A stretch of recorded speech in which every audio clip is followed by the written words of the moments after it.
오늘은 여러분과 씨 뿌리는 자의 비유에 대해서 한번 상고해 보겠습니다.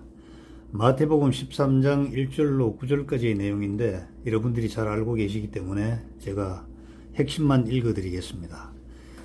씨 뿌리는 자가 씨를 뿌리러 갔죠. 그런데 씨들이요 길가밭에 떨어졌어요. 날짐승들이 와서 그것을 먹어버렸죠. 또 들어는 흙이 많지 않은 돌밭에 떨어졌네요. 그 싹을 내지만은 해가 돋은 뒤에 타서 뿌리가 없으므로 시들어 버렸죠. 또 들어는 가시나무들 사이에 떨어져서 가시나무들이 돋아나 그것들을 숨막히게 해버렸죠. 그러나 다른 것은 좋은 땅에 떨어졌네요. 그래서 결실을 맺는데 100배, 60배, 30배의 결실을 맺더라는 것이죠. 그리고 예수님께서는 당부하십니다. 들을 귀 있는 자들은 들을지어다 하시니라. 이 말씀이 굉장히 중요합니다. 귀머거리 위에는 다 들으라 이런 말이 아니죠. 들을 귀 있는 자들은 들을지어다 하시니라. 자, 여러분 수도 없이 많이 들어보신 이 설교 내용이죠. 저도 많이 들어본 내용입니다. 그러나 어느 설교집, 어느 유튜브 그리고 어떤 그 설교자들의 설교들을 다 종합해봐도 대동소이합니다. 영적인 갈증을 해소해 주지 못했다는 것이죠. 설교 시간에 졸면 안 돼. 졸지 말고 말씀을 잘 들어야 돼. 열심히 노력해서 돌짝밭을 갈아엎고 가시떨기를 제거하여 열매를 풍성히 맺도록 해야 돼. 스스로 노력하면 좋은 밭이 될 수 있다니까. 그래서 30배, 60배, 100배의 결실을 풍성히 맺도록 하자. 이렇게 이제 설교를 하죠. 대부분 좋은 밭이 되자고 고무시키고 격려하며 또 분발시키는 설교가 주를 이루고 있습니다.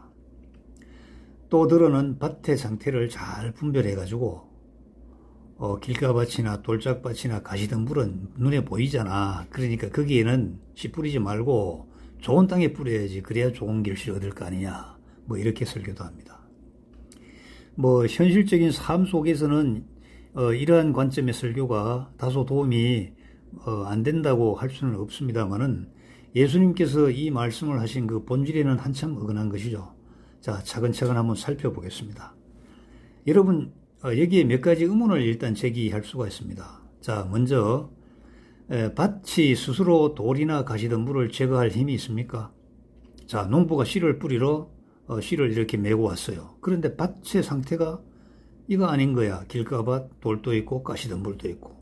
이런 데는 뿌려봐야 좋은 열매가 맺을 수가 없잖아요. 그러니까 농부가 밭에게 명령을 합니다.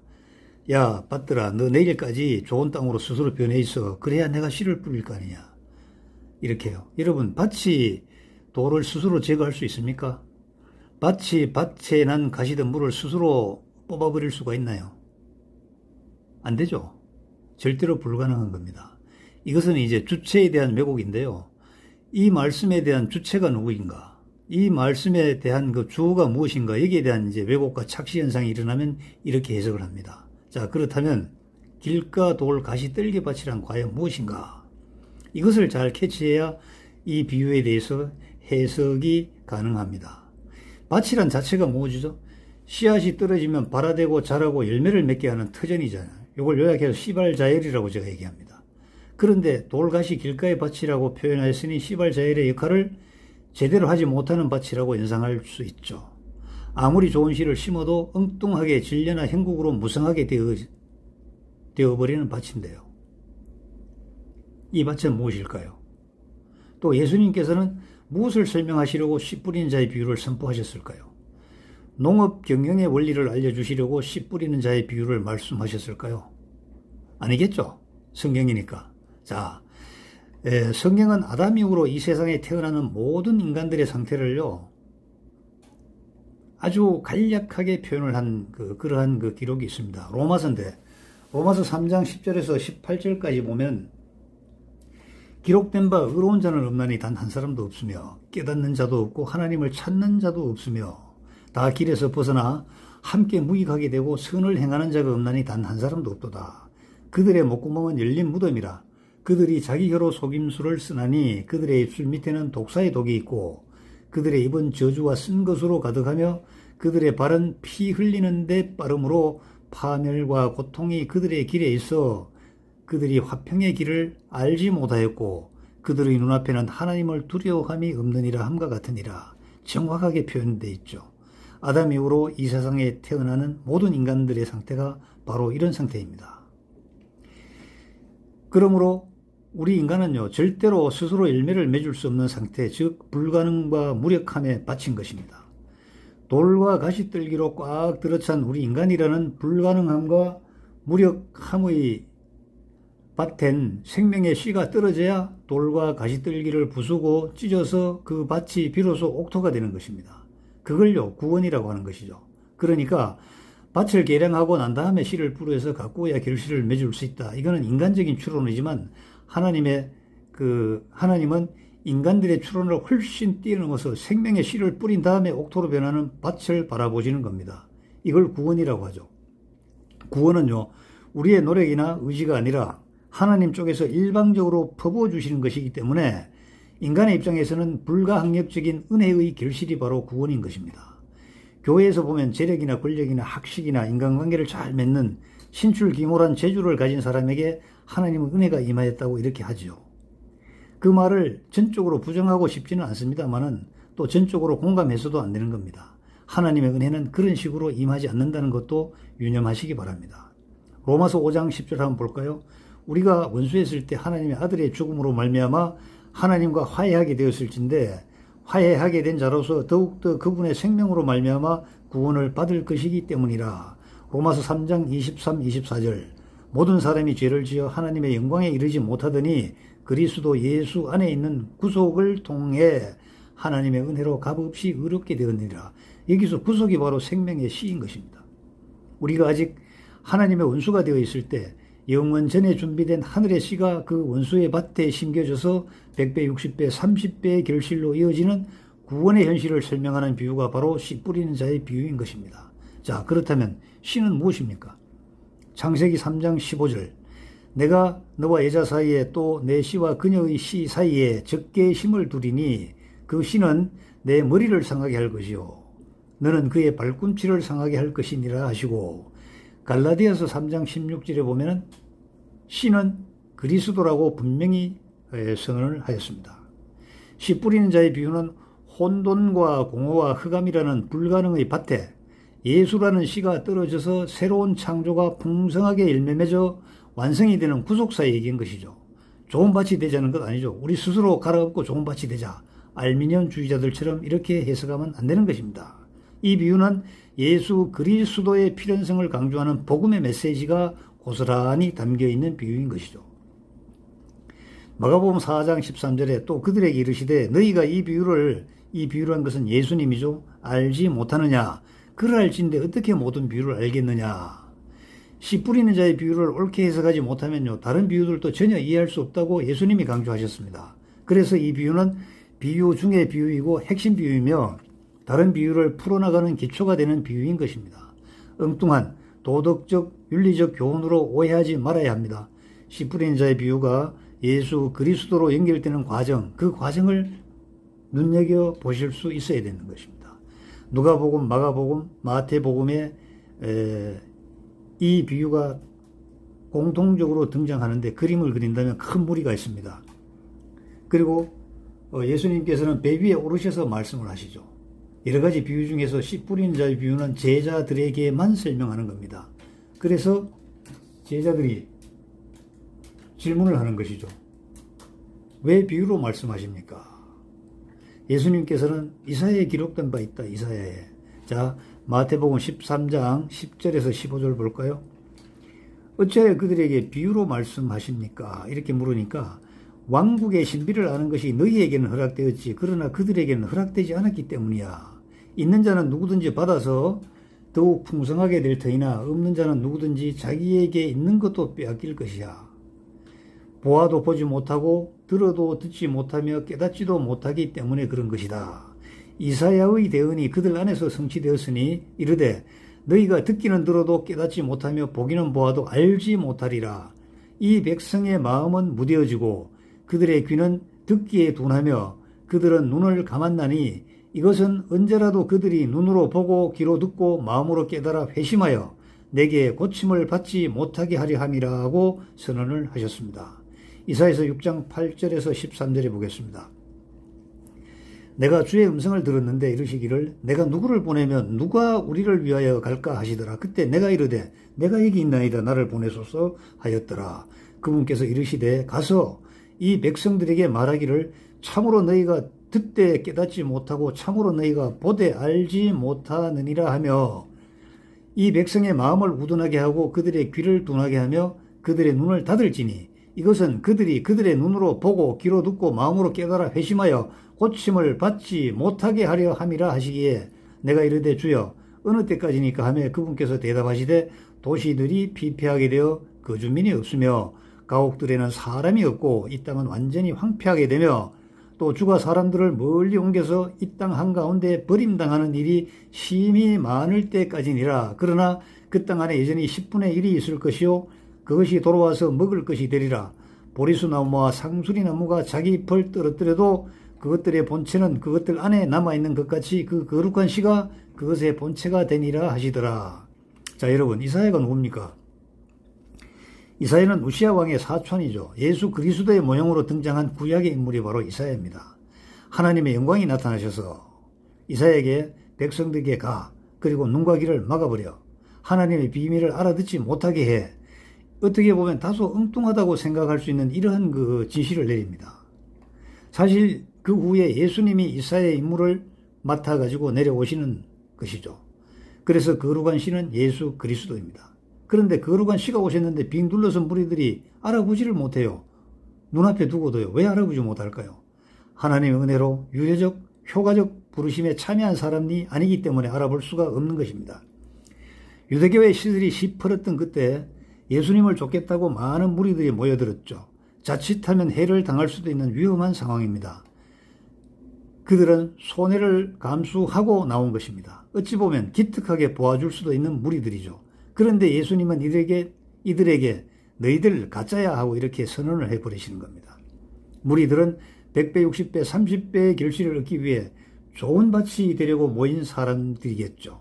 지금 우리 교회에서 수십만, 수백만을 자랑하는 세력을 가진 그러한 그 교회에 있잖아요. 그 예배당에 모인 사람들이 바로 이런 사람 아닐까요? 하나님 나라의 비밀을 올바로 깨닫고 진정으로 하나님을 예배하지 않고 자기 소원이나 이루고 문제를 풀기 위해서 앉아있는 이들이 바로 예수님 주위에 모인 무리들인 것입니다. 그래서 주님께서는 단호하게 거부하시죠. 오직 당신이 선택한 백성들만이 당신의 가족이요 참 성도라는 것을 선언해 버리시는 겁니다. 그러니까 영원 전부터 약속된 거룩한 씨 예수님이 은혜로 침공해 들어오시지 않고 인간의 노력으로 일군 것은 전부 도리요 길가요 가시덤불이 무성한 쓸모없는 밭인 것입니다. 구약에서 가시떨기와 돌밭은 하나님의 저주의 상태를 가리켰으며 광야의 소품이었습니다.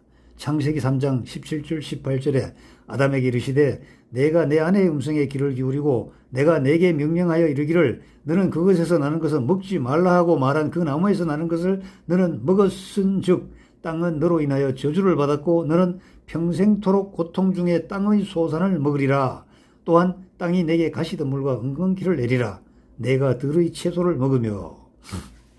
여러분, 아담은 타락하고 나서 선물을 받았는데 그 선물이 바로 가시덤불과 은근키입니다. 하나님의 저주의 산물인 것이죠. 이 세상이 내어놓는 모든 소산, 과학, 문명, 번영, 재화 모두가 가시덤불이며 은근키에 불과한 것입니다. 이 세상에서 느끼는 모든 에너지와 파워는 저주의 산물이기 때문입니다. 최근에 국제정세 한번 살펴볼까요? 미국에서 대통령 선거 있었잖아요. 우리는 민주주의 하면 미국을 생각하고 민주주의가 최고로 꼽히는 나라가 미국이라고 우리는 믿어 의심치 않아 왔지 않습니까? 그런데 민주주의는 대의정치이고 대의정치는 투표, 선거를 통해서 의사가 결정되는 건데 그것을 거짓말했습니다. 사기쳐버렸습니다. 희한하게 대통령 자리에 있는 트럼프 공화당에서 사기친 게 아니고 반대편 민주당에서 사기를 쳐버린 거예요. 여러분, 이 증거는 차고도 넘칩니다. 그런데 이것조차 용납되는 그 사회가 여러분 선한 사회라고 할 수가 있습니까? 여러분 판단에 맡기겠습니다. 즉 땅, 인간이 내어놓는 것은 가시덤불과 은근키 이외에는 없습니다. 여러분이 목숨을 걸고 더 가지기 위해 안간힘을 쏟는 금과 은이 있잖아요. 이것은 어찌 보면 진리와 형극일 뿐일 수도 있는 것이죠. 성전 미문에 안전뱅이가 앉아있죠. 가시덤불과 은근키에 불과한 이 세상에 힘을 달라고 이렇게 막 아우성을 칩니다. 심지어 많은 성도들이 주님을 협박하죠. 금식합니다. 자해까지 합니다. 진리와 형극을 더 달라고 졸라대는 행위의 한 단면인 것입니다. 이사야서 7장 23절 25절에 보면 그날에는 은천계의 가치가 있는 천그루의 포도나무가 있는 곳마다 찔레와 가시가 자라는 곳이 되리라. 사람들이 화살과 활을 가지고 거리로 가리니 이는 온 땅이 찔레와 가시가 될 것이기 때문이라. 또 괭이로 갈아야 할 모든 작은 산에는 찔레와 가시들을 두려워하는 일이 거기에 임하지 아니할 것이요 오히려 그곳은 소들을 풀어놓는 곳 작은 가축들이 밟는 곳이 되리라 하니라. 예레미야서 4장 3절에서 4절 한번 보겠습니다. 유다와 예루살렘 사람들에게 주님이 말씀하시기를 너희의 묵은 땅을 갈고 가시나무들 가운데 씨를 뿌리지 말라. 유다 사람들과 예루살렘 거주민들아 너희는 주를 위하여 너희 자신에게 할례를 행하고 너희의 마음의 포피를 제거하라. 그리하지 아니하면 너희 행위들이 악함으로 내 경로가 불같이 나아가 타오르리니 아무도 그것을 끄지 못하리라. 자, 가시들기와 황량한 돌로 가득 찬 바로 이 상태가 저주받은 인간의 땅의 모습입니다. 하나님 백성의 모형으로 등장한 이스라엘과 예루살렘에 거주하는 백성 모두가 가시덤불이죠. 거기에는 어떤 씨를 파종해도 절대 열매가 맺어질 수 없는 것입니다. 이사야서 8장 14절에서 15절 보면 그가 성소가 될 것이나 이스라엘의 두 집에게는 걸림돌과 실족하게 하는 반석이 되며 예루살렘 거주민들에게는 함정과 올무가 되리니 그들 가운데 많은 사람이 걸려 넘어지고 쓰러지며 부서지고 올무에 걸려 붙잡히리라 하시니라. 자, 여러분 보십시오. 이스라엘이 열매 맺지 못하게 하는 돌이 예수님이라고 했죠. 예수가 어떤 인간들에게는 거치는 돌이요 걸리는 반석이 되며 함정과 올무가 된다고 합니다. 이렇게 은혜의 예수가 가시떨기가 되고 돌밭이 되는 그런 무리들의 사고 중심에는 인본주의가 꽉꽉 들어차 있는 것입니다. 가시떨기와 돌짝은 예수 그리스도 자신인 것이죠. 예수 그리스도가 가시떨기와 돌짝으로 오셔서 죄인들의 눈과 귀를 막고 생명나무 실과를 먹을 수 없게 만드신다는 것이죠. 왜 그럴까요? 하나님 나라와 영생은 인간의 힘으로는 절대 도달하지 못하고 손에 잡는 것이 불가능한 위대한 것이라는 것을 가르치기 위해서입니다. 선악과는 하나님의 은혜 밖에 있는 인간들에게 하나님 나라에 들어가 영생의 삶을 살 수 있다는 것을 절대로 허락하지 않는 것을 표현하고 있는 것입니다. 그들에게 생명의 씨가 은혜로 뚫고 들어가서 그 속에서 죽고 맙니다. 예수의 죽음에 의해 가시덤불과 돌밭이 따라 죽고 옥토로 변하는 것이죠. 그 현실이 바로 요한복음 12장 23절 24절에 잘 나타나 있습니다. 예수님께서 그들에게 응답하여 이르시되 사람의 아들이 영광을 받을 때가 왔도다. 진실로 진실로 내가 너희에게 이르노니 하늘의 밀이 땅에 떨어져 죽지 아니하면 홀로 남거니와 죽으면 많은 열매를 맺느니라. 밭이 옥토로 변하여 소산이 많은 것이 아니라 하늘이 땅에 떨어져 죽어야 30배, 60배, 100배의 열매를 맺는다는 것입니다. 하나님의 공의가 예수의 죽음으로 채워지는 것이지 인간의 어떤 공로나 열심은 단 1%도 기여가 안 된다는 것입니다. 이름에도 불구하고 많은 설교자들이 인간의 노력에 의해 하나님의 공의를 실현할 수 있다고 강조를 합니다. 쉽게 말씀드리면 예쁘게 보이려는 노력을 열심히 반복하다 보면은 하나님의 촉에 의해서 인정을 받게 되고 인정받은 사람에게 은혜가 퍼부어져 드디어 구원에 이른다는 것이죠. 이런 주장은 성도들의 시간과 재물을 빨아들이기 위해 고안된 악랄한 성경 해석이라고 밖에 볼 수가 없습니다. 혈통이나 업적이나 열심이나 노력이나 재산이나 지위나 훌륭한 인품이나 도덕적 성취나 학식이나 깨달음이나 그 어떤 것도 하나님 나라 백성됨의 손톱만큼도 기여할 수 없다는 것을 씨 뿌리는 에피소드를 통하여 보여주신 것입니다. 자, 그럼 길가란 어떤 곳일까요? 창세기 19장 12절 14절에 보면 그 남자들이 롯에게 이르되 여기에 내게 속한 자가 더 있느냐? 사위냐? 네 아들이냐? 네 딸이냐? 이 도시 안에 내게 속한 것은 무엇이든지 그것들을 이곳에서 가지고 나가라. 그들에 대한 부르짖음이 주의 얼굴 앞에서 크므로 우리가 이곳을 멸하리라. 주께서 그곳을 멸하시려고 우리를 보내셨느니라 하매 롯이 나가서 자기 딸들과 결혼한 사위들에게 말해 이르되 주께서 이 도시를 멸하신다. 너희는 일어나 이곳을 떠나라 했으나 그 사위들이 뭐라고 했죠? 농담하는 자로 여겼더라 이겁니다. 소돔의 편안함과 쾌락과 세상적 행복이 너무나 큰데 복음이 무슨 필요가 있냐는 것입니다. 지금 부족함이 없이 잘 살고 있는데 뭘 또 복음이 필요하냐는 것이죠. 여기가 좋은데 왜 자꾸 나가라고 하는 겁니까? 바로 이런 상태가 여러분 길가밭의 상태입니다. 하나님이시여 세리나 창기들과 같은 죄인으로 살지 않게 해주셔서 감사합니다 하고 기도드렸죠. 누가요? 바리새인들에게. 그들은 자기 삶에 너무나 만족했습니다. 그런데 하나님께 자기의 삶을 만족하게 사시게 해주시는 그 하나님께 거룩한 예배를 드리는 그 바리새인들이 거룩한 시인 말씀이 떨어지자 어떻게 했습니까? 회개하라 천국에 왔다고 선포하시는 그 거룩한 시 예수님을 죽여버렸습니다. 우리는 제사도 잘 지냈고 율법도 잘 지켰고 선한 일에 솔선하고 있는데 무슨 개같은 회개냐는 것이죠. 복음이 떨어졌는데도 마귀가 얼른 집어가 버리는 길가밭이 바로 이들입니다. 이들은 절대 하나님 나라에 못 들어갑니다. 이 세상이 너무 좋아 자신의 건강, 재산, 명예, 인기 등에 온통 관심인 사람들, 이런 사람들은 대략 길가밭인 것입니다. 그럼 돌밭은 어떤 곳일까요? 기쁨으로 말씀을 받지만 환난과 핍박이 닥치면 곧 넘어지는 상태라고 했죠. 자, 출애굽기 14장에 보면 잘 나와 있습니다. 10절에 파라오가 가까이 왔을 때 이스라엘 자손이 눈을 드니 보라 이집트 사람들아 이집트 사람들이 자기들의 뒤를 따라 행진하더라. 이에 이스라엘 자손이 심히 두려워하여 주께 부르짖었으며 그들이 또 모세에게 이르되 참 악랄하게 얘기합니다. 이집트에 무덤이 없어서 당신이 우리를 데리고 나와서 광야에서 죽게 하느냐? 어찌하여 당신이 우리를 이집트에서 끌고 나와 이같이 우리를 대하느냐? 우리가 이집트에서 당신에게 고한 말이 이것이 아니더냐? 이르기를 우리를 내버려두라. 우리가 이집트 사람들을 섬기리라 하였노라. 우리가 이집트 사람들을 섬기는 것이 광야에서 죽는 것보다 나았으리라 하니라. 자, 여러분 정말 우리 인간의 모습을 적나라하게 표현한 그 바로 성경이 바로 여기에 있습니다. 하나님의 기적을 체험한 출애굽 백성들이 환난과 핍박이 오자 금방 원망과 불평을 해대며 애굽으로 돌아가겠다고 악을 씁니다. 악다군인을 써대는 겁니다. 하나님보다 세상 현실이 더 중요하다고 생각하는 이 사람들이 바로 돌밭의 상태인 것입니다. 가시떨기는 뭐죠? 세상 염려와 재리 유혹을 못 이기고 열매를 맺지 못하는 죄인들의 상태가 바로 가시떨기의 상태입니다.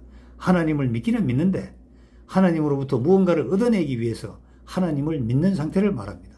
이들은 하나님 제단과 바알 제단을 동시에 섬기죠. 하나님이 주시지 않으면 바알에게 빌어서 얻는다는 이중구조인 것입니다. 이스라엘이 바로 이러한 민족이죠. 하나님과 만몬이 항상 공존하고 있는 그러한 상태인 것이죠. 자, 위에 제가 읽어드린 이 세 가지 형태가 우리에게 있습니다. 열심히 신앙생활을 한다고 하지만 여전히 환난과 핍박이 왔을 때 하나님을 원망하면서 언제든지 하나님께 등을 돌리고 만몬신을 찾아갈 만반의 준비가 되어 있는 것이죠. 세상의 염려와 재리의 유혹에 언제든지 흔들려 버립니다. 그토록 하나님께 기도하여 재물이 많아져서 부자가 되고 나면요, 가장 먼저 하는 게 뭡니까? 하나님을 잊어버리는 것이죠. 교회를 떠나버리는 겁니다. 자, 성도라는 사람들도 이런데 이 세상 사람들은 어떨까요? 좋은 밭이란요 절대로 없어요. 이 세상에 좋은 밭은 없습니다. 좋은 밭이 있다고 해도 마귀가 와서 가라지를 뿌려서 좋지 않은 밭으로 바꿔버립니다. 주님께서는 그대로 두라고 하시죠. 성도가 거룩한 훈련을 받는 과정의 소품으로 쓰시기 위해서입니다. 가라지는 우리 안에서 문득 발견되는 길가의 모습이요 돌밭의 모습이며 가시떨기의 모습입니다. 우리에게 허락된 인간 채찍이자 인생 막대기들인 것이죠.